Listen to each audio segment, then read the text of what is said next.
the silent rejection. The moment everything changed. Luna Gray had always believed in signs from the universe.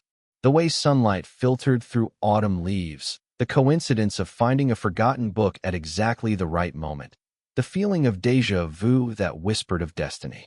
But nothing could have prepared her for the moment she locked eyes with Marcus Steele across the crowded art gallery. It happened on a Thursday evening in late September. Luna was arranging champagne flutes on a silver tray, her hands slightly trembling from exhaustion. She had been working double shifts at the Meridian Gallery for 3 months, trying to save enough money to rent a proper studio space for her own artwork.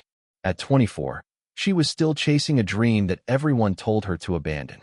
The gallery was hosting a private exhibition for the city's elite. Luna wore the standard uniform, a simple black dress, her chestnut hair pulled back into a neat bun, minimal makeup. She had learned long ago to blend into the background at these events. Rich people didn't like to be reminded that someone was serving them. She was walking toward the main exhibition hall when it happened. The air pressure in the room seemed to change. Her skin prickled with awareness. Every nerve ending in her body suddenly came alive, as if she had been asleep her entire life and was only now waking up. Luna looked up. Marcus Steele stood near the entrance, removing his black coat. He was tall, easily 6 feet 3 inches, with dark hair styled perfectly and a jawline that could cut glass. He wore a charcoal suit that probably cost more than Luna's entire year's salary. But it wasn't his appearance that stopped her heart. It was the pull. An invisible thread seemed to connect them, stretching across the room. Luna felt it wrap around her chest, squeezing until she couldn't breathe. Her grandmother had told her stories about this, about soul bonds, about destined mates, about connections that transcended logic. Luna had always thought they were just fairy tales. Marcus's head turned slowly, as if drawn by the same magnetic force. His eyes, a striking shade of steel gray, found hers. For 3 heartbeats, the world stopped. Luna saw recognition flash across his face. She saw his pupils dilate. She saw his hand move unconsciously toward his chest, as if he too felt the invisible thread pulling tight. He feels it too, Luna thought, hope blooming in her chest like spring flowers. Then Marcus's expression changed. His eyes went cold, hard. He looked at her, as if she were an insect he wanted to crush beneath his expensive Italian shoe. Without a word, he turned away, his attention moving to the woman who had just entered beside him. Victoria Ashford. Luna recognized her immediately. Everyone in the city knew Victoria. Heiress to the Ashford banking fortune, socialite, model, and according to all the tabloids, Marcus Steele's fiancée. Victoria was everything Luna was not. Tall, blonde, elegant, with the kind of confidence that came from never having to worry about money or survival. She wore a red dress that probably cost as much as a small car, and diamonds glittered at her throat and wrists. Victoria linked her arm through Marcus's possessively, laughing at something he said. Marcus smiled down at her, but Luna noticed it didn't reach his eyes. The invisible woman. Gray. Stop standing there like a statue. We have guests to serve. Mr. Patterson, the gallery manager, snapped his fingers in front of Luna's face. Luna jumped, nearly dropping her tray. Sorry, sir. I don't pay you to daydream. Move. Mr. Patterson walked away, muttering about incompetent staff. Luna forced her legs to move, circulating through the crowd with her tray of champagne. She kept her head down, trying to ignore the constant awareness of Marcus's presence in the room. It was like trying to ignore the sun, impossible. She could feel exactly where he was at every moment, as if her internal compass had been recalibrated to point only toward him. She learned things about him as the evening progressed, picking up fragments of conversation as she moved through the crowd. Marcus Steele was 32 years old. He had built his technology company from nothing, turning it into a billion-dollar empire in less than a decade. He was brilliant, ruthless in business, and notoriously private about his personal life. His engagement to Victoria had been announced 3 months ago, and their wedding was scheduled for next spring. Luna's heart sank with each new piece of information. He was engaged. He was from a different world, and he had looked at her like she was nothing.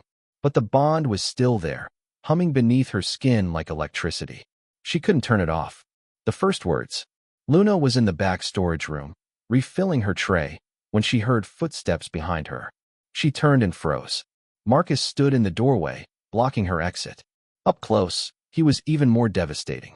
Luna could see the faint stubble on his jaw, smell his cologne, something expensive and dark, like cedar and smoke. "You," Marcus said, his voice low and rough. "What's your name?" Luna's mouth went dry. "Luna. Luna Gray. Luna." He said her name slowly, as if testing it. His eyes roamed over her face, searching for something. "How old are you?" 24. "Why are you? Do you feel it?" Marcus interrupted, taking a step closer. The storage room suddenly felt tiny. "This pull." Luna's heart hammered against her ribs. "Yes. I thought I was going crazy." "You're not crazy." Marcus's hand lifted, as if he wanted to touch her face, then dropped back to his side. "This isn't supposed to happen. Not now. Not with you." The words were like a slap. "What do you mean, not with me?" Marcus's jaw tightened. "I'm engaged, Luna. I'm marrying Victoria in 6 months. My entire future is planned out. And then you." He made a frustrated gesture. "You show up and turn everything upside down." "I didn't do anything," Luna protested. "I don't even know what this is." "It's a soul bond," Marcus said flatly. "Rare. Supposedly unbreakable. My grandmother used to tell stories about them, but I never believed they were real." Luna's breath caught. "So what do we do?" Marcus stared at her for a long moment. Luna saw conflict warring in his eyes, want and fear, desire and duty. Finally, he spoke, and his words shattered her heart. "Nothing. We do nothing. This bond, whatever it is, I'm choosing to ignore it. I have responsibilities. A company to run. A merger with the Ashford family that will secure both our futures. I can't throw that away for a feeling." "A feeling," Luna whispered. "This is more than a feeling, and you know it." "It doesn't matter." Marcus's voice turned cold, the warmth draining out of it like water through a sieve. "I'm not some romantic fool who believes in destiny. I make my own choices, and I choose my life as it is." He turned to leave, then paused at the door. Without looking back, he said, "Stay away from me, Luna Gray, for both our sakes." Then he was gone, leaving Luna standing alone in the storage room, her chest aching as if someone had reached inside and squeezed her heart. 3 months of torture. The bond didn't fade. If anything, it grew stronger. Luna tried everything. She looked for new jobs, but the economy was bad, and the Meridian Gallery paid better than most places. She couldn't afford to quit. And somehow, impossibly, Marcus started attending more events at the gallery. Every week, sometimes twice a week, he would appear with Victoria on his arm. And every time, Luna had to serve them, had to watch Marcus laugh with Victoria, had to see him touch her waist, her hand, her shoulder. The worst part was that Marcus never looked at Luna. Not once. He would ask for wine, and she would pour it, and his eyes would look right through her as if she were made of glass. As if that moment in the storage room had never happened. But Luna could feel his awareness of her. She could sense the tension in his shoulders when she was near. Once, when she accidentally brushed his hand while serving champagne, she felt him flinch, saw his jaw clench. The bond was torturing him too. Good, a dark part of Luna thought. Let him suffer. But mostly, she just hurt. The bond created a constant ache in her chest, a yearning that never eased. She lost weight. She stopped painting, her creativity buried under the weight of misery. Her best friend, Maya, begged her to quit the gallery, to move to a different city, to do something. "You're wasting away, Luna," Maya said one night, finding Luna crying in her tiny apartment. "This man doesn't deserve your pain." "It's not a choice," Luna whispered. "The bond won't let go." "Then make it let go. Find someone else. Move on." But Luna couldn't imagine being with anyone else. The bond had ruined her for other men. The rival's arrival. Everything changed the night Adrian Cross walked into the gallery. It was a Friday evening in late December. The gallery was hosting a winter charity gala, and Luna was working the main floor. She had learned to move through crowds like a ghost, invisible and silent. She was near the sculpture exhibit when she felt someone watching her. Not the distant awareness of Marcus. He was across the room with Victoria, as usual, but something closer, warmer. Luna turned and found herself looking into kind, hazel eyes. The man was handsome in a softer way than Marcus. He had light brown hair that curled slightly at the ends, an easy smile, and an aura of genuine warmth. He wore a navy suit, and held a glass of wine loosely in one hand. "You're Luna Gray, aren't you?" the man said, his voice carrying a slight European accent. Luna blinked in surprise. "Yes? I'm sorry, do I know you?" "Not yet, but you will." The man extended his hand. "Adrian Cross. I own the Cross Institute of Fine Arts. I've been watching you." Luna's cheeks flushed. "That's a little creepy, actually." Adrian laughed, a genuine sound of amusement. "That came out wrong. I meant I've been watching your work. You're an artist, aren't you? I've seen your pieces at the community showcase downtown." Luna's heart skipped. Someone had actually looked at her art? You went to the community showcase?" "I make it a point to discover new talent." Adrian's smile widened. "You have something special, Luna. Raw, emotional, authentic. Your painting of the broken mirror reflecting a garden. I haven't been able to stop thinking about it." No one had ever talked about Luna's art like this. She felt tears prick her eyes. "Thank you. That means everything. I'd like to offer you something." Adrian reached into his jacket and pulled out a business card. "A position at my institute. Not as staff, as an artist in residence. You'd have a studio, supplies, and time to create. Plus a modest salary so you don't have to." He gestured around the gallery. "Waste your talent serving champagne." Luna stared at the card as if it were a winning lottery ticket. This was the opportunity she'd dreamed of for years. I don't know what to say." "Say you'll think about it." Adrian's expression turned serious. "You're drowning here, Luna. I can see it in your eyes. Whatever is keeping you in this city, it's killing your spirit. You deserve better."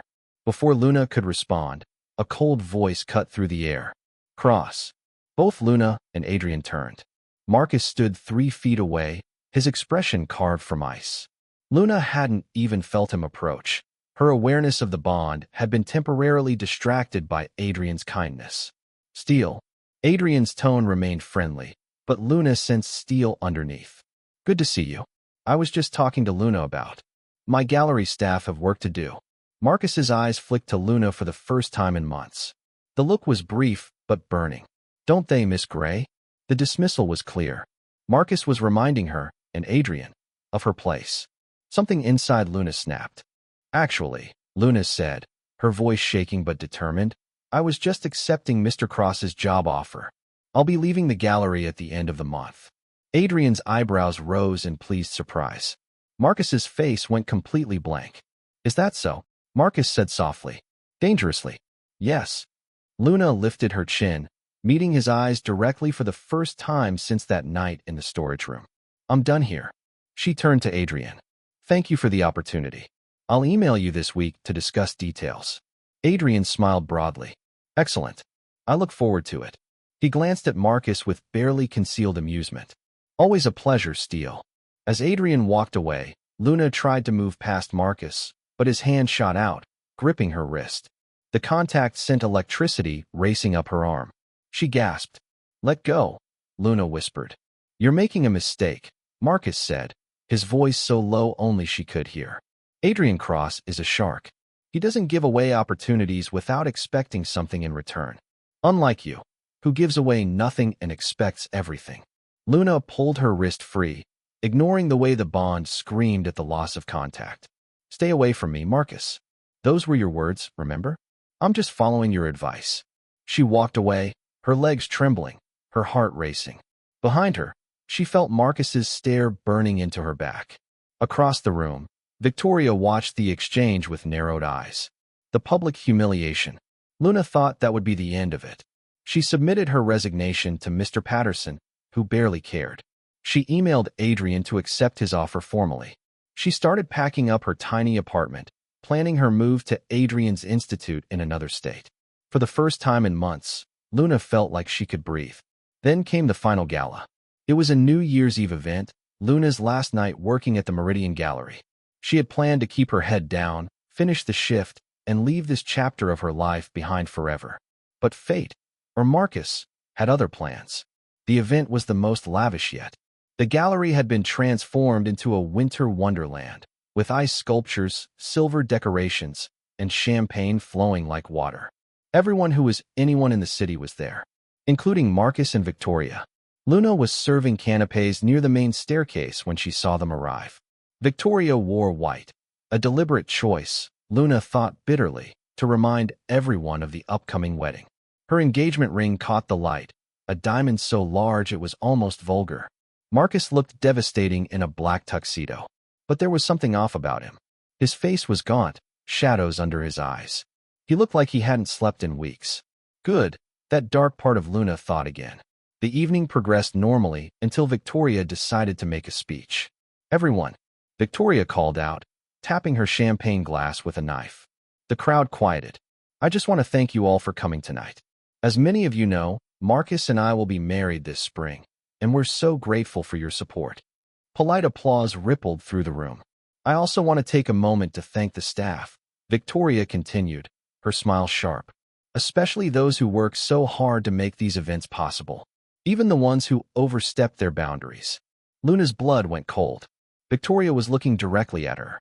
There's a girl who works here, Victoria said, her voice carrying easily across the silent room. Luna something. Gray? Anyway, she's been absolutely dedicated to serving Marcus and me. Almost too dedicated, if you know what I mean. Nervous laughter from some guests. Luna felt every eye in the room turn toward her. Victoria, Marcus said quietly, a warning in his voice. But Victoria ignored him. I just think it's important to remember that some people will always be staff, no matter how much they might fantasize about being something more. Know your place, sweetie. The room erupted in uncomfortable murmurs. Luna stood frozen, her face burning with humiliation. Tears blurred her vision. Then Marcus did the worst thing possible. He laughed. Not a full laugh, just a small, dismissive chuckle, but Luna heard it clearly. She saw him turn to Victoria and whisper something that made Victoria smile triumphantly. He was agreeing with her. He was letting Victoria humiliate Luna publicly, and he was participating in it. Luna's heart didn't just break. It shattered. She set down her tray with trembling hands. Without a word, she walked toward the exit. Every step felt like moving through cement, the eyes of 200 wealthy people following her retreat. Wait, don't leave. Victoria called out mockingly. Who's going to serve the champagne? Luna didn't stop. She pushed through the doors and kept walking, out of the gallery, into the cold December night. Snow was falling, melting on her cheeks and mixing with her tears. Behind her, she heard footsteps. Luna, wait. She turned to find Adrian jogging toward her, concern etched on his face. I saw what happened, Adrian said gently. Are you okay? No, Luna whispered. But I will be. Adrian pulled off his coat and draped it around her shoulders. Come on, let me drive you home. And tomorrow, we start your new life. Away from this place. Away from him. Luna nodded, letting Adrian guide her toward his car. As they walked away, she turned back one last time. Marcus stood in the doorway of the gallery, his face stark white in the falling snow. For the first time since that night in the storage room, he was truly looking at her. And in his eyes, Luna saw something that looked like regret. Too late, Luna thought. You made your choice. She got into Adrian's car and didn't look back again. The awakening. The breaking point. The drive to Luna's apartment was silent except for the soft hum of Adrian's car heater and the sound of her occasional sniffles. She stared out the window, watching the city lights blur through her tears. Each block they traveled felt like another step away from the life she'd known, and away from the man who had broken her heart without ever claiming it. Do you want to talk about it? Adrian asked gently as he pulled up to her building. Luna shook her head. There's nothing to say. I was stupid enough to believe in fairy tales. Believing in connection isn't stupid, Luna. Adrian turned to face her, his hazel eyes serious. But staying where you're not valued? That would be stupid. You made the right choice tonight. Luna managed a weak smile. Thank you. For the coat. For the ride. For the job opportunity. For everything. The Institute is 3 states away, Adrian said. Far enough that you can start fresh. Far enough that the past can't reach you. I'll have the contract ready by tomorrow afternoon. Can you be packed and ready to leave by the end of next week? Luna thought about her tiny apartment, her few belongings, the life she'd built that suddenly felt like a cage. I can be ready in 3 days. Adrian's expression softened with approval. Good. I'll make the arrangements. He hesitated, then added, Luna, I want you to know, I saw your potential long before tonight. This isn't pity. This is me betting on talent. Don't let anyone make you feel like you don't deserve this opportunity. As Luna climbed the stairs to her apartment, she felt something shift inside her chest. The bond with Marcus was still there, still aching, but beneath the pain was something new. Something that felt like determination. She wasn't going to just survive. She was going to thrive. The physical pain. What Luna didn't expect was how much leaving would hurt, literally. 3 days after accepting Adrian's offer, as Luna packed the last of her art supplies into boxes, the pain began. It started as a dull ache in her chest, right where her heart was. By evening, it had spread through her entire body, feeling like fire in her veins. Maya found her curled up on the floor of her empty apartment, shaking. "Luna, what's wrong? Should I call an ambulance?" Maya knelt beside her, panic in her voice. "It's the bond," Luna gasped through gritted teeth. "Breaking it? It's trying to kill me." "Then don't break it. Stay here. Call him." "No." Luna forced herself to sit up, even though every movement felt like broken glass under her skin. "I'd rather die free than live as his dirty secret. This pain will pass. It has to." But that night, as Luna lay in bed clutching her chest, she wondered if she'd made a fatal mistake. The bond didn't want to be severed. It was fighting her every step of the way, punishing her for choosing herself over destiny. In a luxury penthouse across the city, Marcus Steele was experiencing the same agony. He sat in his home office, doubled over his desk, his phone in his hand. He'd pulled up Luna's contact information, provided by the gallery's employee records that he definitely shouldn't have accessed. His finger hovered over the call button. "Don't," he told himself. "You made your choice. Let her go." But the pain was unlike anything he'd experienced. It felt like his chest was caving in, like his body was trying to turn itself inside out. His wolf, the primal part of him that he usually kept locked away, was howling in his mind, screaming at him to find his mate, to claim her, to stop her from leaving. "Marcus." Victoria's voice came from the doorway. "Are you still working?" "It's past midnight." Marcus looked up, trying to school his expression. Victoria couldn't know about the bond. No one could. Just finishing some contracts. Victoria walked into the office, her silk robes swishing around her legs. She perched on the edge of his desk, her perfectly manicured hand reaching out to touch his face. "You've been distant lately. Is everything okay with the merger?" The merger.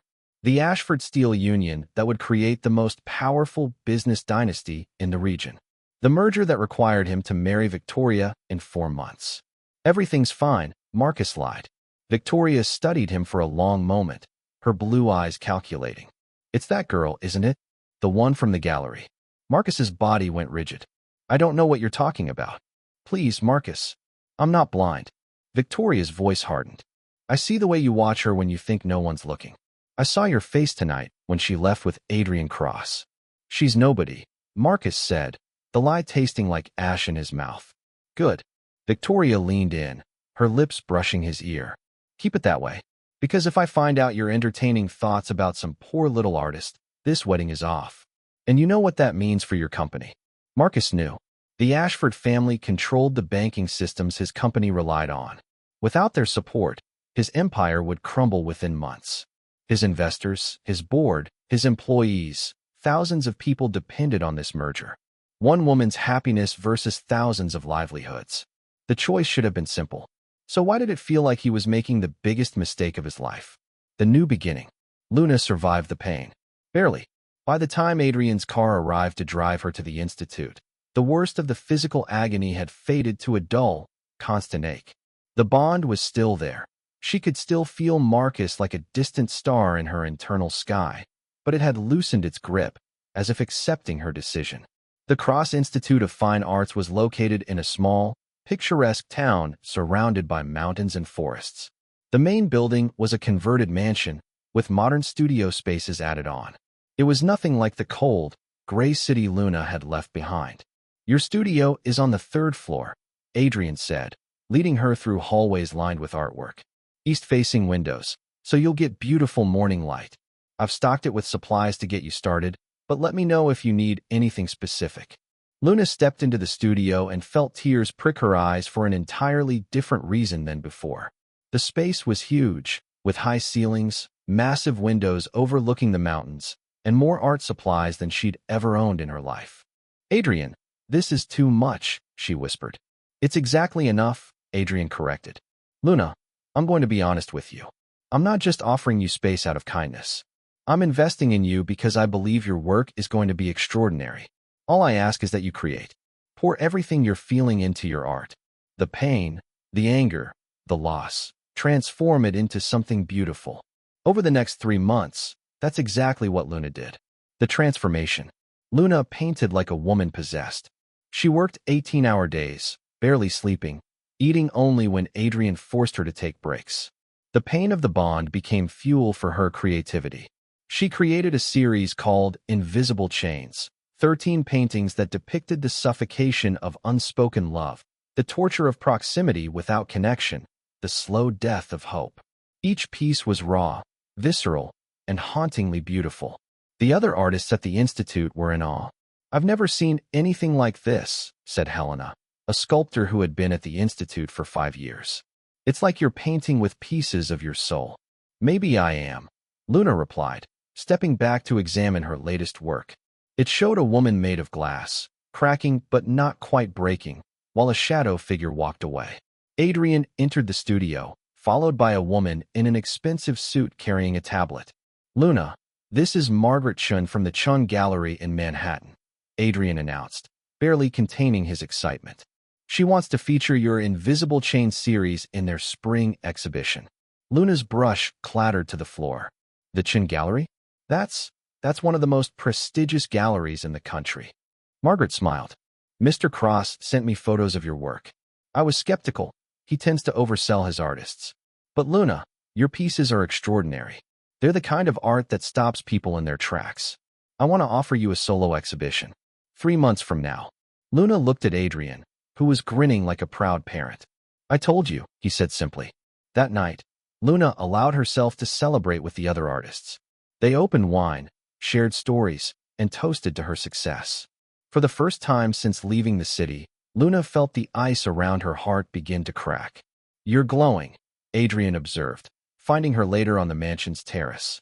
The stars above were brilliant, unpolluted by city lights. "I feel alive," Luna admitted. "Like I've been holding my breath for years and can finally exhale." "He doesn't deserve you, you know," Adrian said quietly. Whoever he was. Luna was silent for a moment. She'd never told Adrian about Marcus, about the bond, about the real reason she'd been drowning in the city. "How did you know there was someone?" "Your paintings tell stories, Luna, and every single one of them is about a love that was never claimed." Adrian moved closer, his expression serious. "I need to tell you something. I didn't just discover you by accident." Luna's heart skipped. "What do you mean?" "I was at a business dinner 6 months ago. Marcus Steele was there. I watched him stare at you. You were serving that night, with this look of absolute longing. Then I watched him turn away and pretend you didn't exist. I've seen a lot of cruelty in my life, Luna, but that was one of the coldest things I've ever witnessed." Luna's chest tightened. "So you offered me this position because you felt sorry for me?" "No." Adrian took her hand gently. "I offered you this position because I saw brilliant potential being wasted on a man too cowardly to claim what was his. I wanted to give you the chance to become who you were meant to be. And look at you now. You're about to have a solo exhibition in Manhattan. You did this, Luna, not because of him, despite him." Luna squeezed Adrian's hand gratefully. "Thank you for seeing me when I was invisible." "You were never invisible," Adrian said softly. "You were just surrounded by blind people." The unraveling. While Luna was building her new life, Marcus's world was falling apart. It started small. A major investor pulled out, spooked by rumors of instability in the company's leadership. Then a product launch failed spectacularly. Then a competitor swooped in and stole 3 of Marcus's top engineers. Within 2 months, Steel Technologies had lost 30% of its stock value. The board called an emergency meeting. "What the hell is going on, Marcus?" demanded Richard Thornton, the lead board member. "You're distracted, you're making poor decisions, and you look like you haven't slept in months. Is there something we should know?" Marcus looked around the conference table at the 12 board members staring at him with varying degrees of concern and anger. He couldn't tell them the truth, that ever since Luna left, he'd been unable to focus, unable to eat, unable to do anything except replay every moment he'd had with her and hate himself for wasting them. "I'm fine," Marcus said, his voice hoarse. "Just some personal issues. They won't affect the company going forward." They already are affecting the company, Richard snapped. Get your act together, Steele, or we'll find someone who can. The meeting with Victoria that evening was even worse. The wedding is in 6 weeks, Marcus, Victoria said, pacing his penthouse like a caged tiger. 6 weeks, and you can't even pretend to be happy about it. My father is starting to ask questions about your commitment to this merger. I'm committed, Marcus lied automatically. Are you? Victoria whirled on him, her eyes flashing. Because from where I'm standing, you've been a ghost for 3 months. Ever since that girl left. Don't, Marcus warned. Don't what? Don't mention the obvious. Victoria laughed bitterly. I'm not stupid, Marcus.